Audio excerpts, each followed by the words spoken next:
Voici 80 millions d'années, une catastrophe s'est abattue sur un monde dont les dinosaures étaient les maîtres.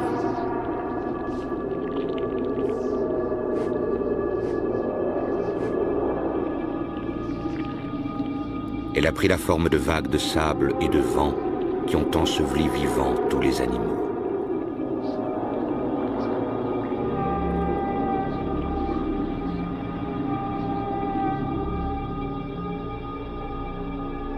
Pendant des siècles, les dinosaures sont restés enterrés dans un lieu qui serait un jour désigné sous le nom de désert de Gobi, dans un pays appelé la Mongolie. Parmi les dépouilles se trouvait celle de l'un des dinosaures les plus étranges qui ait jamais vécu. Son nom, l'Oviraptor. Il était rapide, habile et semait la mort. Aujourd'hui, seuls des ossements nous racontent sa vie et le monde violent dans lequel il vivait.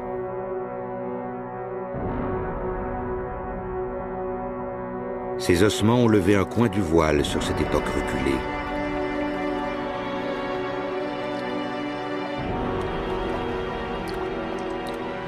Ils donnent de vagues indices de la vie préhistorique.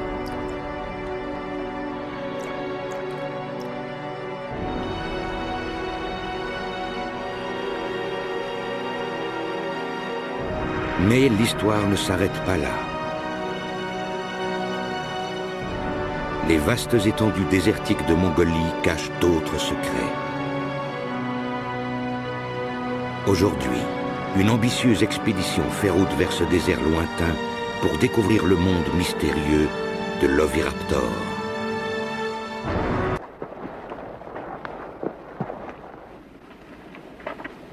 Ils n'ont pas vraiment l'air de scientifiques. Pourtant, Mike Novacek est à la tête de l'expédition avec son collègue Mark Norrell. On pourrait les prendre pour des surfeurs, mais ils viennent du musée américain d'histoire naturelle et ce sont des savants qui reconstituent un puzzle vieux de plusieurs millions d'années, celui de l'évolution et de l'extinction. Pour moi, l'importance de tout ceci est évidente. Mon implication émotionnelle est grande. Je ne peux pas m'imaginer que la connaissance de notre histoire, de nos origines, est sans valeur pour l'expérience humaine. Pouvez-vous imaginer de vivre à la fin du XXe siècle et de ne pas savoir qu'il y a vraiment eu une extinction? Il y a aussi tout simplement cette sensation de découverte. Je veux dire que chaque ossement retrouvé nous révèle quelque chose sur le monde d'il y a 80 millions d'années, ce qui est assez fabuleux. Avoir une vague idée de l'histoire, savoir un peu à quoi le monde ressemblait et quelle transformation il a subi, je pense que cela donne d'autant plus de valeur à notre existence.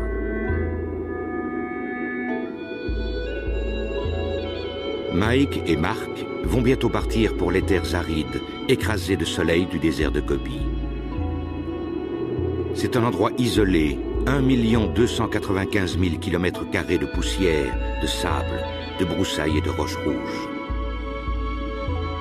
Mais pour les paléontologues, c'est le paradis. Car c'est ici que les oviraptors ont vécu, qu'ils sont morts et que la Terre les a gardés intacts pendant des millénaires.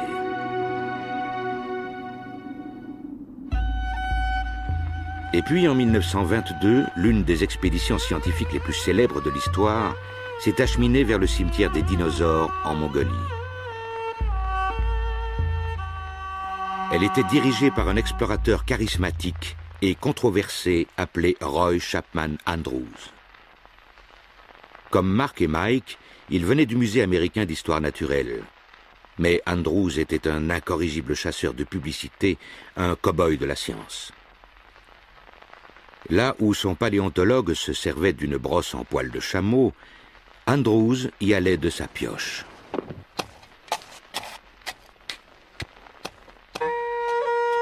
Mais il a découvert l'un des champs d'ossements de dinosaures les plus fertiles au monde. Il est rentré aux États-Unis avec une collection de fossiles spectaculaires et une filmographie d'images époustouflante.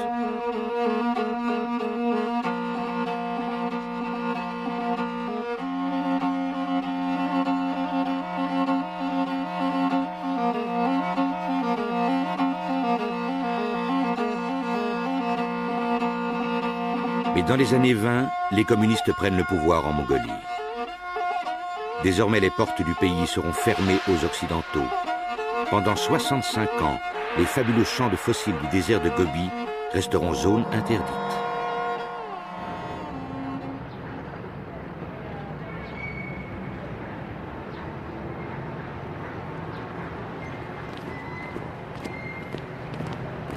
Aujourd'hui, tout a changé.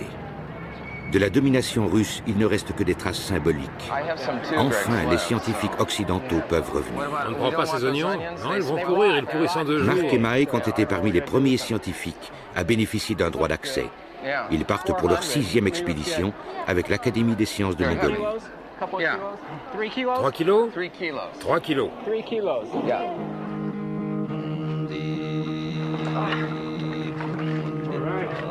Ok, paré pour le départ. Paré.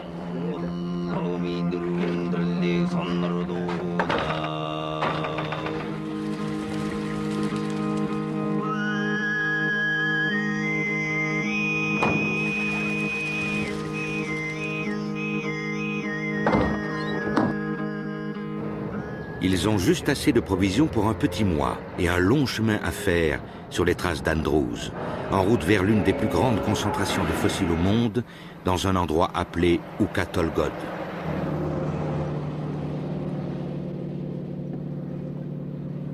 Pendant une éternité, Ukhatolgod a été dominé par les dinosaures.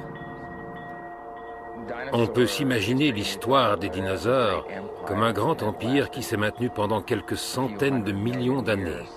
C'est une tranche importante de l'histoire de la vie.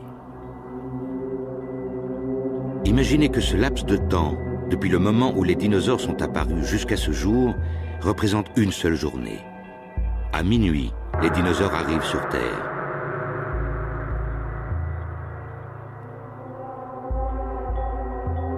À midi, ils y prospèrent.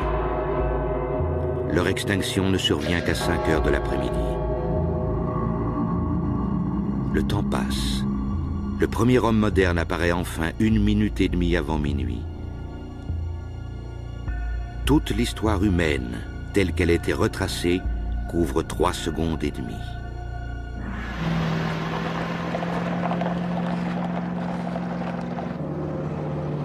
Dans le désert de Gobi, le temps semble s'être arrêté.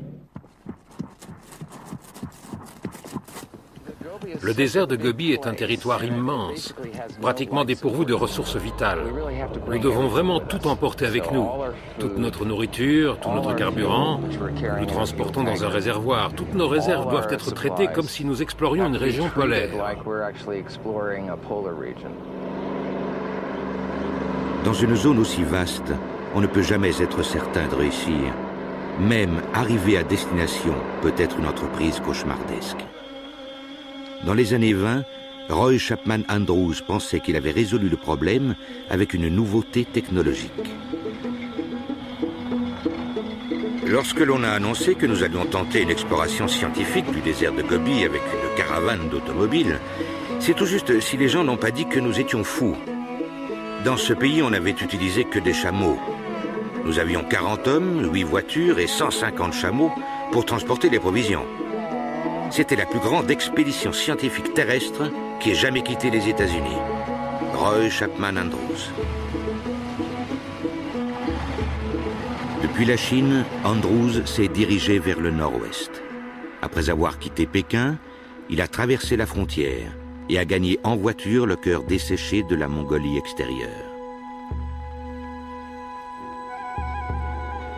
La Mongolie, un tableau désertique qui danse dans un mirage. La Mongolie, une terre de mystères, de paradoxes et de promesses. Un pays assoiffé, une terre de désolation.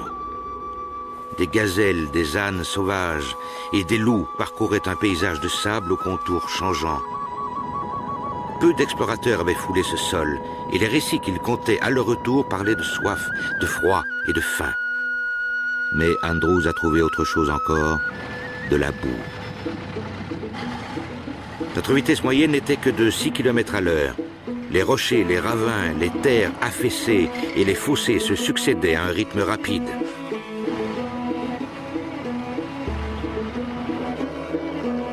pourrait s'imaginer que de nos jours, les routes sont meilleures. Ce n'est pas le cas. Et même les jeeps modernes ne sont pas faites pour un désert comme le Gobi. Nous avons un problème avec le système électrique et nous ne savons pas ce que c'est.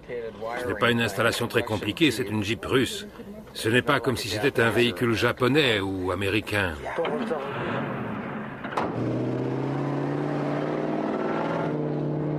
Ça y est, ils sont partis. Mais maintenant, c'est un camion qui fait les siennes. Un piston, hein? Nous pensons que c'est le 6e piston. Une grosse panne pourrait avoir des conséquences graves. La fin de l'expédition, c'est pas notre fin, nous. Peut-être bien qu'on va y arriver. Oh mon Dieu. Maintenant, il faut que tout se déroule sans accroc, car la station essence la plus proche est à quelques 800 km, et en plus, le temps presse déjà.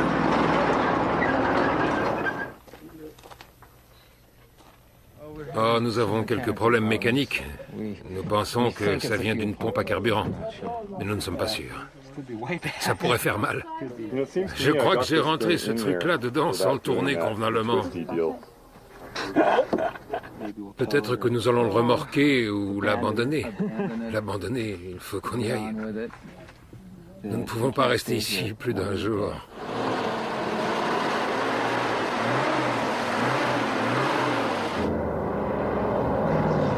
Après plus de 12 pannes, les véhicules décident tous ensemble que cela suffit.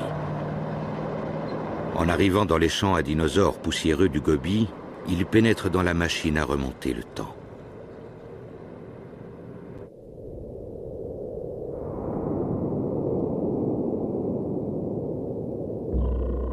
Les dinosaures font leur première apparition il y a 230 millions d'années dans un monde totalement différent.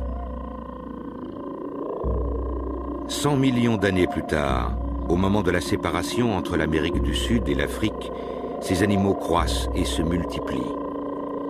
Voici quelques 75 millions d'années. À la fin du Crétacé, les dinosaures commencent à disparaître, ne laissant que des os.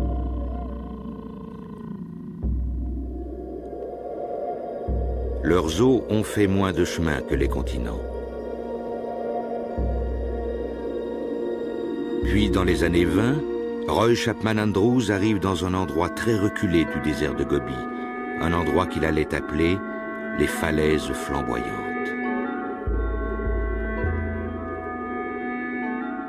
C'était un endroit plein de promesses.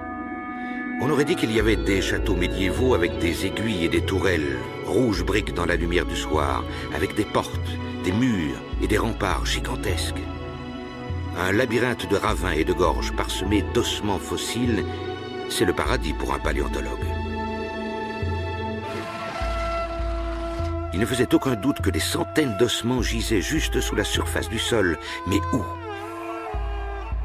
Si seulement mes yeux avaient pu percer les secrets de ce sol et entrevoir ce qui s'y cachait. En quelques minutes, il trouve des fossiles. Andrews et son équipe ont mis la main sur une mine d'ossements de dinosaures. Ils découvrent les restes de quelques 200 animaux différents, dont beaucoup d'espèces parfaitement inconnues.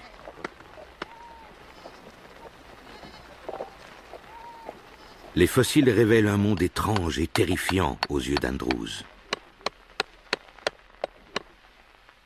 Les dinosaures étaient le genre de créatures que vous vous seriez attendu à trouver sur une autre planète ou au détour d'un cauchemar.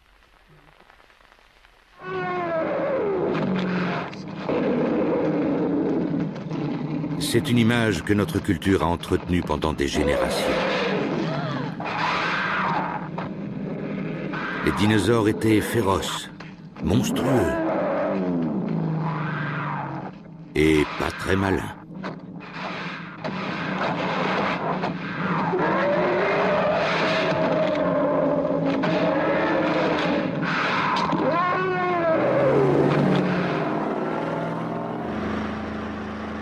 L'étonnant champ d'ossements du Katolgod a donné naissance à bien des idées nouvelles sur les dinosaures. L'équipe a découvert ce site il y a 3 ans.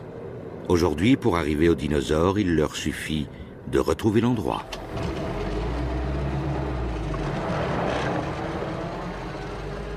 En général, les cartes du désert de Gobi ne valent rien. Souvent, les villes qui y figurent sont pure fantaisie. Nous ne nous préoccupons même pas des routes qu'elles indiquent. Elles sont tout à fait fausses. Même un système de repérage par satellite n'est pas toujours très utile. En fait, le satellite peut très bien savoir où vous vous trouvez, mais vous devez rejoindre une route qui se trouve dans une toute autre direction. Ici, les routes sont très déroutantes. Il n'y a pas de panneaux et beaucoup d'entre elles ne mènent nulle part. On va aller par là. On est un peu en dehors de notre trajectoire. On n'est pas vraiment perdu. Nous sommes juste un peu en dehors de notre route. Donc, nous devons aller par ici et par là.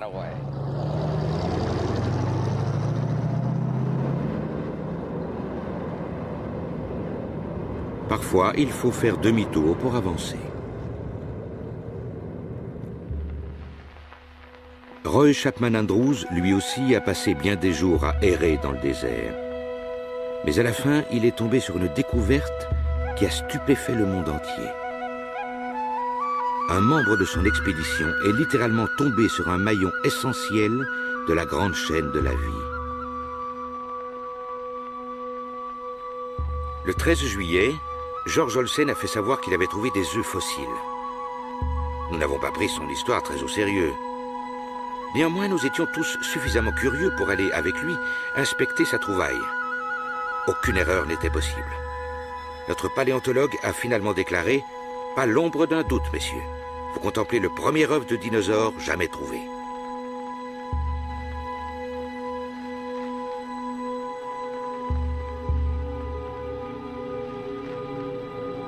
Cette découverte a fait de Roy Chapman Andrews un héros national. Mais les œufs n'étaient pas seuls. Un squelette bizarre était couché au-dessus du nid. Un dinosaure qui ressemblait à un oiseau et était inconnu de l'homme.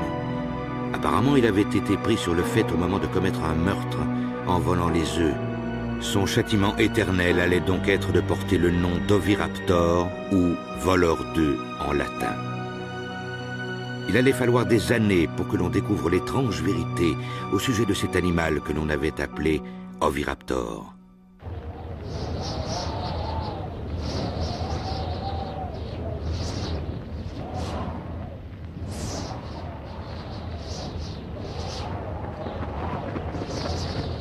À la fin des années 20, le vent du changement se met à souffler avec rage sur les grands champs de dinosaures de la Mongolie. C'est à ce moment-là que Roy Chapman Andrews doit quitter le Gobi pour toujours. Plus que jamais, nous sommes convaincus que l'Asie centrale était le jardin d'Éden de la paléontologie. Mais enfin, nous avons montré le chemin, ouvert la voie en quelque sorte. Plus tard, d'autres récolteront une riche moisson.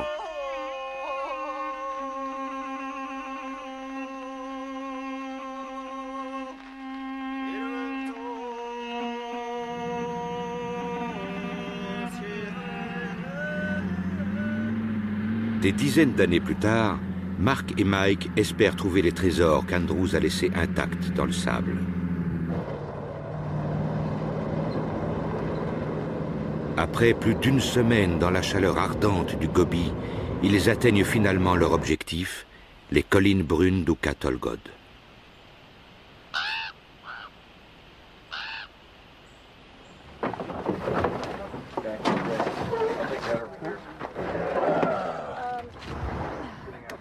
Avec tous les retards, ils n'ont plus que 2 semaines pour travailler. Voici l'endroit dans lequel ils ont mis tous leurs espoirs. Avec un peu de chance, les sables se sont déplacés et d'autres ossements ont été mis à jour. Mais même à ce niveau-là, rien n'est sûr. Dans le Gobi, l'échec est possible. C'est un territoire gigantesque, une immense étendue.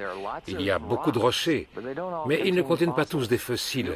Vous pouvez avoir l'impression d'arriver au plus fantastique réservoir de découvertes que l'on puisse imaginer et ne pas trouver le moindre os.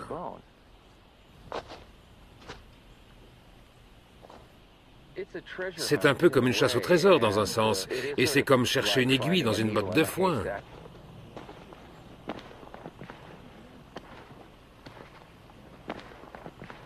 Mais ce jour-là, c'est immédiatement la découverte et l'euphorie. Ah oui, je le vois. Oh, magnifique. Wow, c'est génial. Voilà les griffes, super. La face latérale d'un crâne ici. Les dents qui sortent. Oui, on peut voir les dents. Il y a une dent dans chacune des cavités. Assez costaud. Voilà la griffe d'une patte. Est-ce que ce gros truc là-dessus, c'est la patte d'un oviraptor, de taille moyenne environ? Ils ont décroché le gros lot. Parmi leurs premières découvertes, il y a des oviraptors, les créatures qu'Andrews connaissait sous le nom de voleurs d'œufs. C'est bien un oviraptor. Si l'on tient compte du fait que l'oviraptor est un des dinosaures les plus rares au monde et qu'une poignée de spécimens seulement ont été trouvés avant que nous ne découvrions cet endroit, nous en avons trouvé 25. Imaginez, nous en avons trouvé au moins 5 rien que dans les 20 premières minutes aujourd'hui. La paléontologie, ça ne se passe vraiment pas comme ça généralement. On ne trouve pas 12 squelettes en une demi-heure. Il y en a encore un là. Ouais. Chacun de ces petits monticules de petites taches blanches qui ressortent, ce sont les restes érodés de morceaux de grands squelettes de dinosaures. 1, 2, 3, 4. 4 squelettes ici. Ça va être un bon spécimen. Voilà un morceau d'épaule là-bas. Fais voir. On dirait une queue. C'est la queue et une partie de la ceinture pelvienne ici et la queue qui sort toute droite. Ça, c'est super. En fait, ce que nous voyons ici est horrible. Imaginez, tous ces pauvres dinosaures et autres créatures, des mammifères et des vertébrés, ont peut-être été enterrés vivants et la surface est jonchée de squelettes, comme un champ de bataille. Mais c'est génial pour nous, parce que nous adorons les carnages. Nous n'avons pas assez d'adhésifs, il faut compter tout ça. Jadis, des dizaines de dinosaures ont foulé les sables du Katolgod en marche vers un destin funeste. Je pense qu'il y a 80 millions d'années, ceci était une oasis.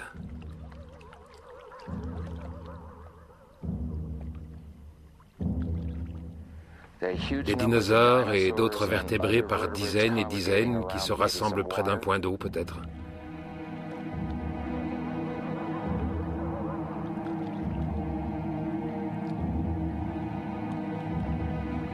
Et à certains moments, pas juste une seule fois, mais à plusieurs occasions, ces animaux ont été enterrés dans le sable.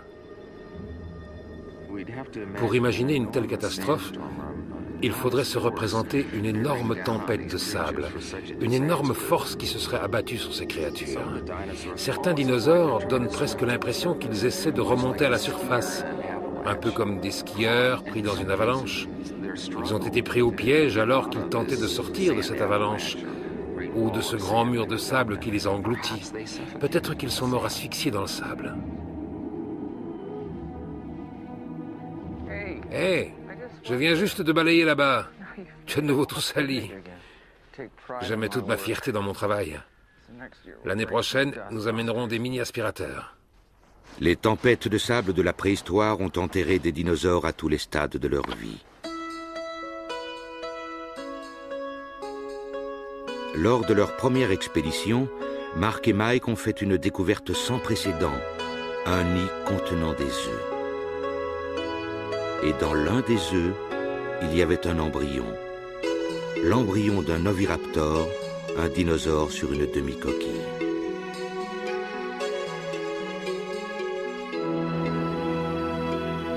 Le voici, ce carnivore belliqueux, ce voleur d'œufs, un bébé minuscule sur le point de sortir de l'œuf.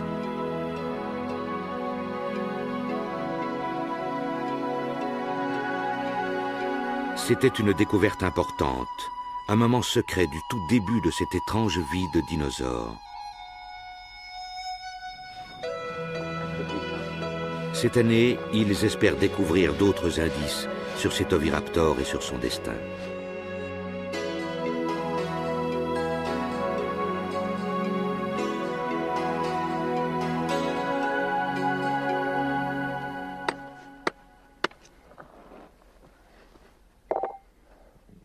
Tout en haut de l'arête, la tension monte. Ils pensent avoir trouvé une toute nouvelle espèce de dinosaure, un parent de l'oviraptor qui pourrait donner certains indices sur la destinée finale des dinosaures. Nous n'avons aucune idée de ce que c'est. C'est un très gros animal, peut-être une nouvelle espèce. Indépendamment du fait qu'il s'agit vraiment d'un bel objet, ce spécimen implique beaucoup de choses importantes. Donc, c'est exactement ce que nous voulions trouver. Enfin, nous l'espérons. Ce qui compte, c'est le squelette. Mark et Mike pensent que ces ossements pourraient contribuer à démontrer une théorie fascinante. Certains dinosaures auraient évolué. Ils auraient évolué jusqu'à devenir des créatures toujours présentes aujourd'hui. L'histoire, ce sont les os qui la racontent. Il existe des similarités surprenantes entre les squelettes de certains dinosaures, comme ceux-ci,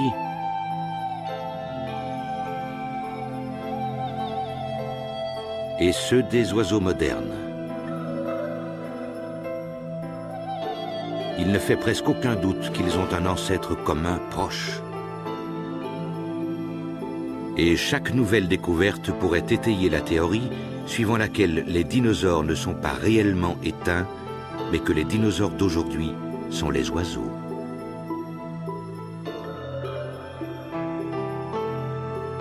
Il faut envisager les dinosaures comme des animaux qui ont incroyablement bien réussi et qui coexistent avec nous aujourd'hui. Seulement, nous les appelons oiseaux. Le ciel est rempli de dinosaures.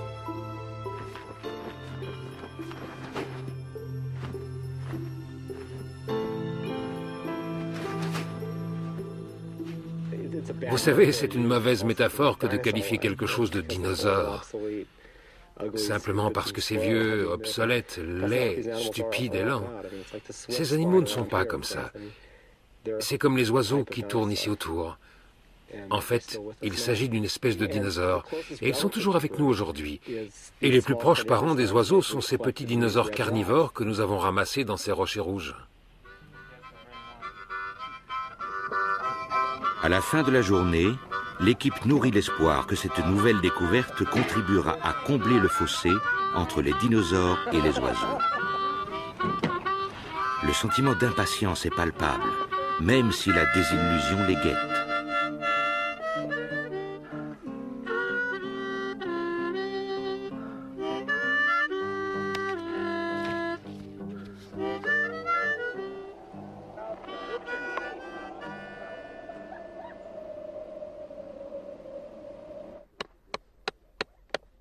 Dès les premières heures du matin, ils sont de retour sur le site. Bon, nous espérons avoir trouvé quelque chose que nous finirons par identifier.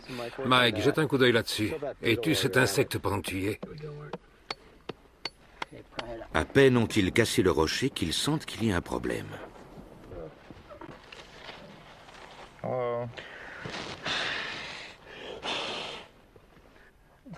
Regarde ça. Oui? Je ne sais pas ce que c'est.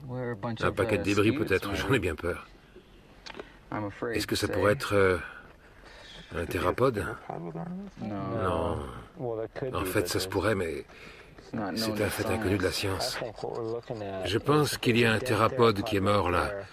Il est parti et nous sommes en train d'exhumer un ankylosaure. Les ankylosaures sont tout ce qu'il y a de plus banal chez les dinosaures. Il ne s'agit même pas d'une nouvelle espèce et elle est même sans aucun lien avec les oiseaux. Je suis sûr que c'est un ankylosaure. Veux-tu que nous parions?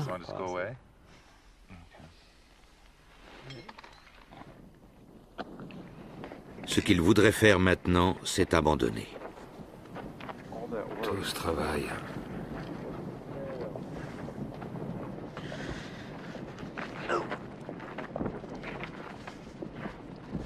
Aujourd'hui, le bilan des chasseurs de dinosaures se réduit à un zéro pointé. Enfin, parfois on gagne et parfois on perd. C'est juste que je ne me sens pas très bien pour l'instant. Je suis fatigué. Ils ont passé 2 journées pour rien dans la chaleur écrasante. Mais demain sera un autre jour, un jour meilleur avec un peu de chance.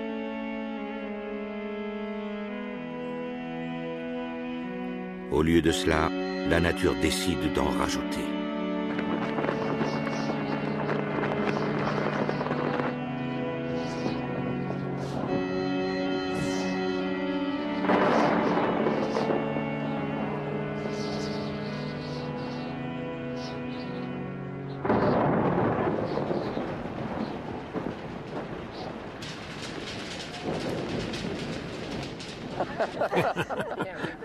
Comme diraient les Mongoliens, Igbor, il pleut. Je crois que je m'ennuie. Et moi donc.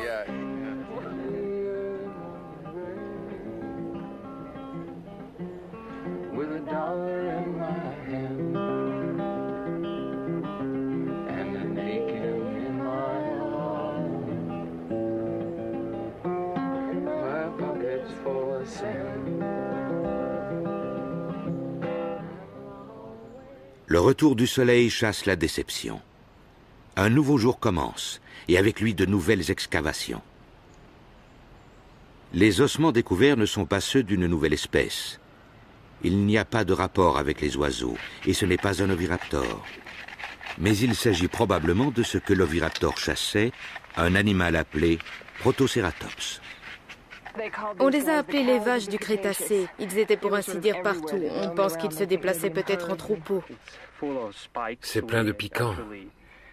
Nous l'avons appelé Spiky.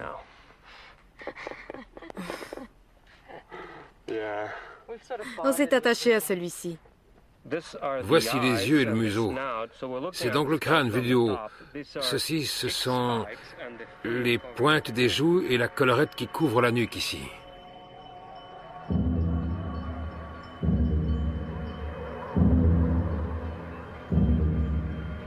Le Protoceratops était un dinosaure bizarre. Un animal de la taille d'un porc avec un bec comme un perroquet, strictement végétarien, qui paissait dans le gobi de la préhistoire. Sa tête était entourée d'un bouclier complexe, mais ce bouclier ne le protégeait pas de ses ennemis.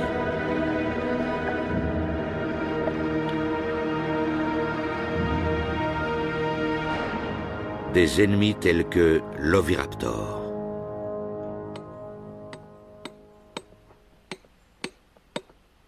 Et c'est exactement ce que l'équipe va exhumer ensuite, des oviraptors, dont certains gisent tellement près l'un de l'autre qu'ils semblent raconter une romance ancienne. Oui, nous les aimons bien. Nous essayons de voir quel nom nous pourrions leur donner. Ozzy et Harriet, Roméo et Juliette. Batman et Robin. Notre hypothèse est qu'ils se tenaient par la main et qu'ils voulaient aller l'un vers l'autre. Les amants malheureux reçoivent pour toujours le surnom de Roméo et Juliette. Voici une patte, juste ici. Et voici l'autre. Christa met de la colle sur une autre patte. Et ceci, bien sûr, c'est le cou qui pointe vers le haut, la tête et l'os de la hanche. Et là-bas, nous avons une griffe. Exhumer le passé est un processus long et pénible, mais ils n'en sont pas à leur coup d'essai. Ces dernières années, ils ont mis à jour tout un monde d'êtres presque absurdes.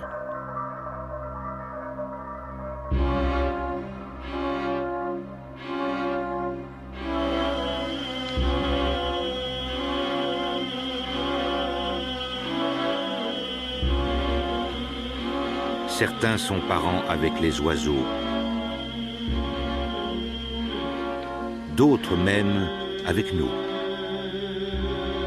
Nos minuscules ancêtres, des mammifères qui vivaient aux côtés des oviraptors. La plupart de ces mammifères étaient petits. Ils ressemblaient à des souris ou à des musaraignes préhistoriques. Mais ces créatures insignifiantes ont évolué petit à petit jusqu'à devenir les mammifères de notre monde, les chats, les tamanoirs, les baleines et même les êtres humains.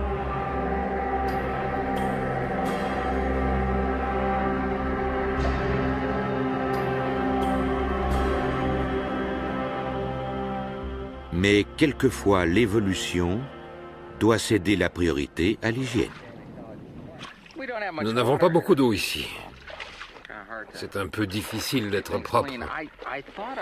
Je croyais avoir pris plus de shorts. J'ai dû faire une erreur quelque part. J'ai mis ceci sur programme délicat. Et avoir une bonne présentation, c'est l'obsession de l'équipe. On passe beaucoup de temps à soigner notre look.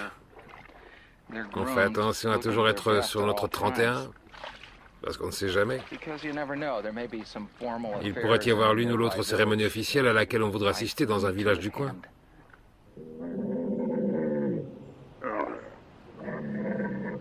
Il ne reste que quelques jours.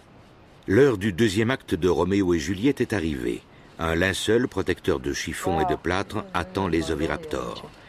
Désormais, ils sont entre les mains expertes de la préparatrice Amy Davidson. J'adore les squelettes. En fait, je ne m'intéressais pas tant que ça aux dinosaures quand j'étais enfant, mais j'ai toujours adoré les ossements.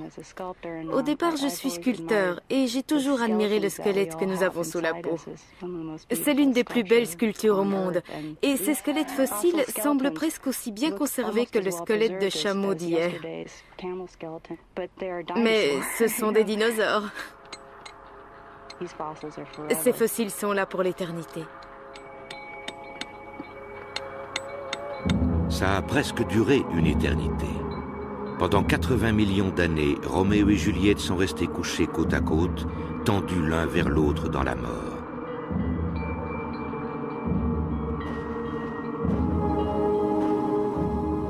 Comment était-il de leur vivant? Chassaient-ils ensemble? Partageaient-ils leur nourriture? Se battaient-ils? Était-ce ainsi que l'on s'aimait chez les oviraptors?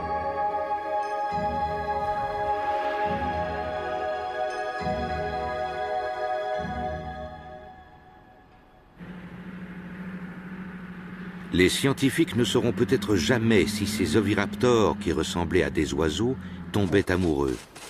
Mais voici une nouvelle découverte qui nous rapproche encore plus de la vie intime des dinosaures. Habituellement, les paléontologues ne vivent ces moments que dans leurs plus beaux rêves. Ah oui, c'est là plus bas. Un autre oviraptor a été découvert. Puis, sous le squelette, dans la terre, des œufs. Un nid tout entier.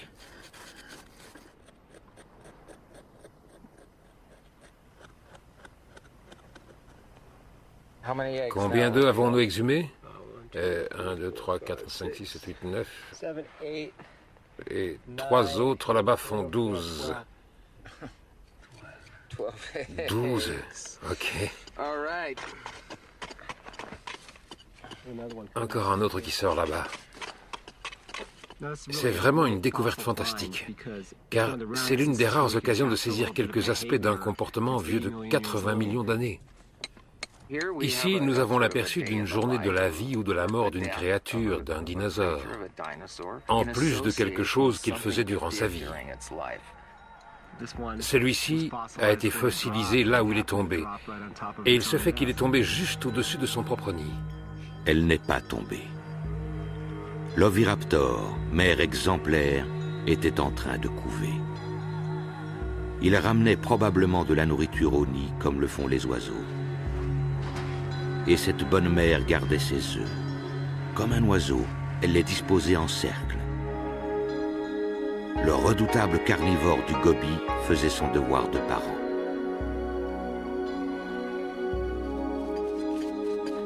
Ainsi, l'histoire du dinosaure appelé voleur d'œufs en revient à son point de départ. Les oviraptors surveillaient leurs œufs et prenaient soin du nid. Désormais, ils ne seront plus jamais considérés comme de simples créatures de cauchemar.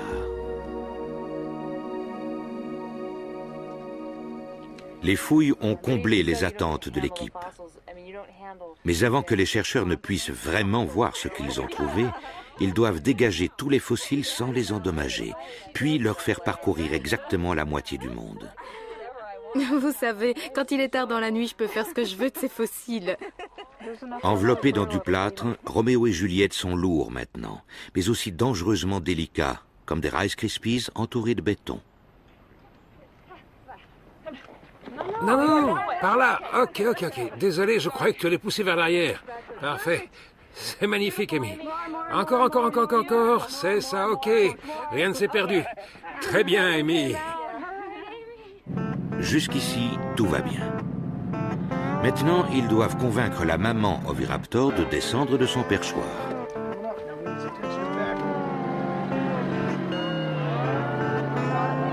C'est comme descendre la falaise avec un piano à queue.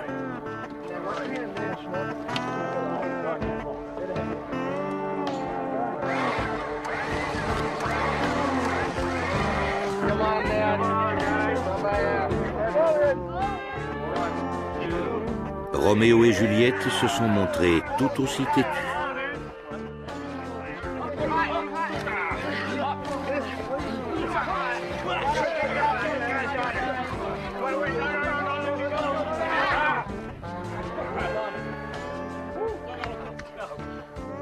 Je suis heureuse. S'il vous plaît, conduisez doucement. Ah.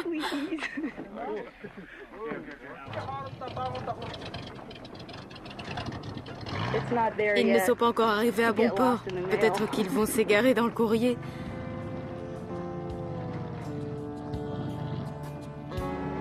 Et effectivement, ils s'égarent dans le courrier.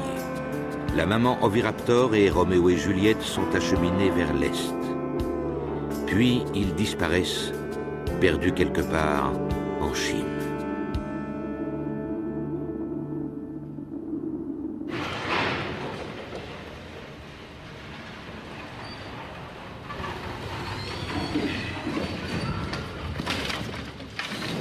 Après 4 mois passés dans les méandres de la bureaucratie chinoise, les fossiles de dinosaures arrivent enfin à leur destination, le Musée américain d'histoire naturelle de New York.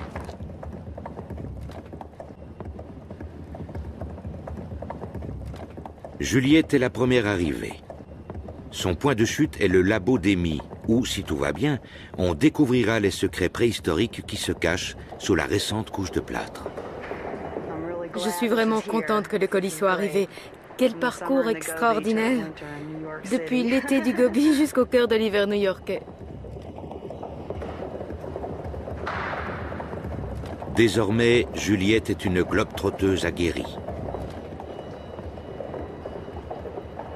Après 80 millions d'années de sommeil, c'est la nouvelle coqueluche du quartier.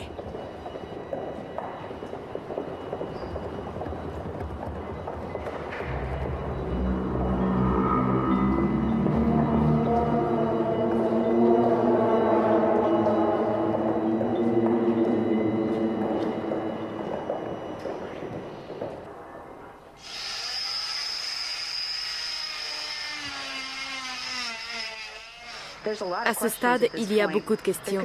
On pourrait trouver toutes sortes de choses là-dedans. J'ai le sentiment que ce sera un beau squelette. C'est ce que je crois. Un beau squelette avec, espérons-le, un crâne tout bien disposé. C'est assez amusant. Et c'est à moi toute seule.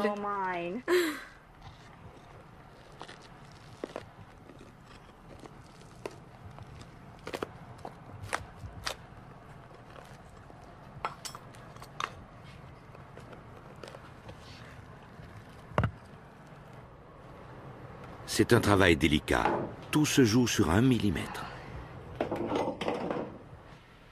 Oui, c'est bien. Je suis contente de ne pas avoir coupé d'os en deux pendant les opérations. C'est étrange.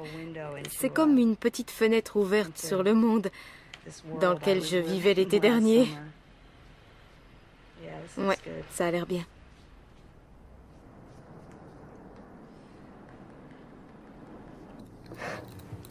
Après tout ce travail, ils ne savent pas encore si Juliette est un spécimen important, si son squelette est parfait ou si c'est une vraie ruine.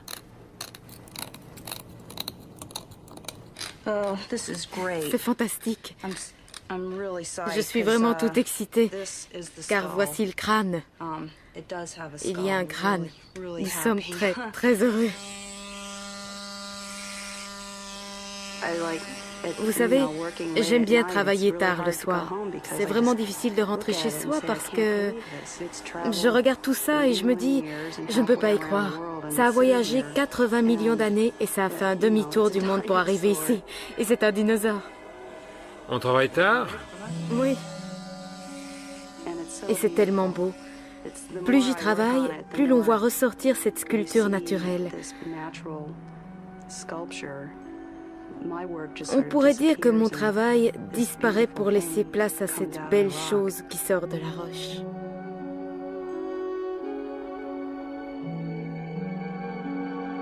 C'est un processus qui prend des semaines.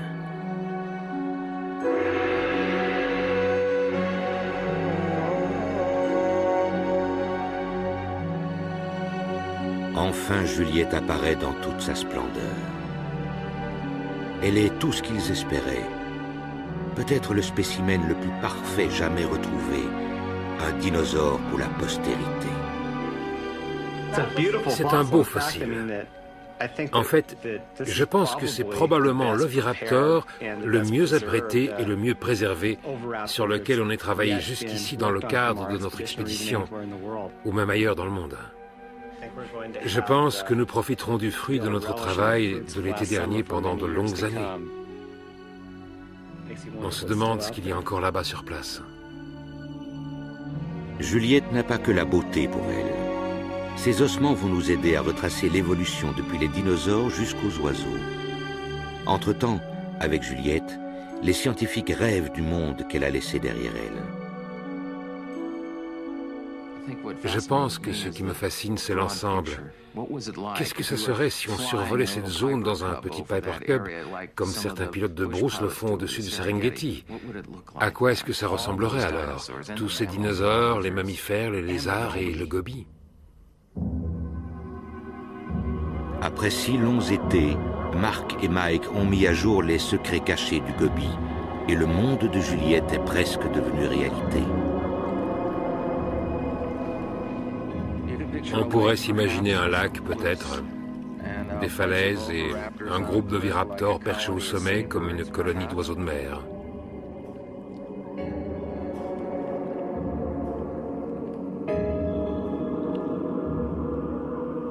Et un groupe de ces ankylosaures qui encombrent l'espace comme des tanks près de l'étang.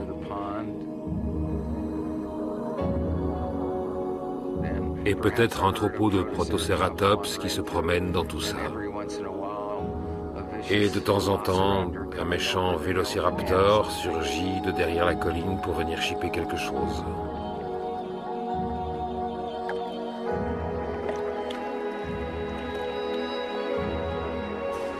Et nous pouvons imaginer les oviraptors, Roméo et Juliette qui chassent ensemble, et la maman qui s'occupe consciencieusement de ses œufs.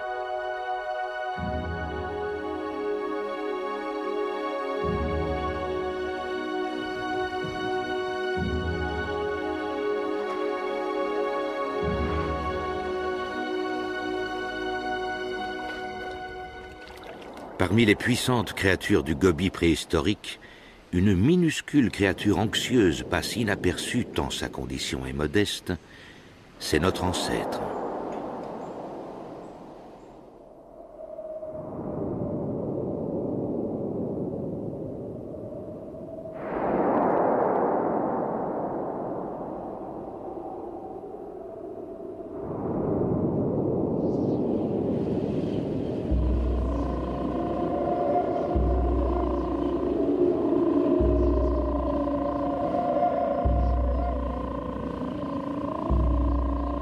Ils allaient tous finir par disparaître de la surface de la Terre, ainsi que la plupart des êtres qui faisaient leur monde.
De notre point de vue, bien sûr, cette extinction massive n'est pas un grand problème, parce que nous faisons partie du groupe qui a survécu et qui a commencé à évoluer pour se transformer en chauve-souris, en grands animaux à sabots, en lions, en tigres, en ours, et enfin en êtres humains.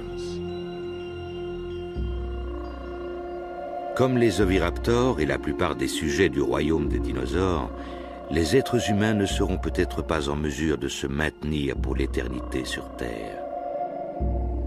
Toutes les espèces qui ont vécu se sont éteintes ou s'éteindront un jour. Que l'extinction soit due à la décimation complète de notre population ou qu'elle soit due à l'évolution d'espèces jusqu'à ce que celle-ci se transforme en une autre espèce, en fin de compte, tout le monde en arrive à l'extinction. Donc, de ce point de vue-là, nous sommes fichus. Certaines espèces ont vécu, puis disparu. Une histoire comme toutes les autres. D'autres ont évolué, se sont transformées et se sont maintenues.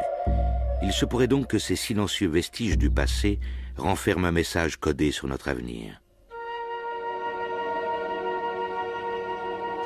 Les seules connaissances que nous ayons de notre passé biologique lointain nous viennent des fossiles. Et ceci nous donne une idée de ce que nous sommes, de notre place dans ce monde et de ce que ce monde pourrait devenir. Le temps est la plus dure des roches. Et l'histoire de la vie avec ses bouleversements infinis est le plus grand mystère auquel nous soyons confrontés. Mais la chance a souri à l'expédition. En plongeant leur regard dans le passé, les chercheurs ont rapproché un peu notre monde et celui tendre et violent de l'oviraptor.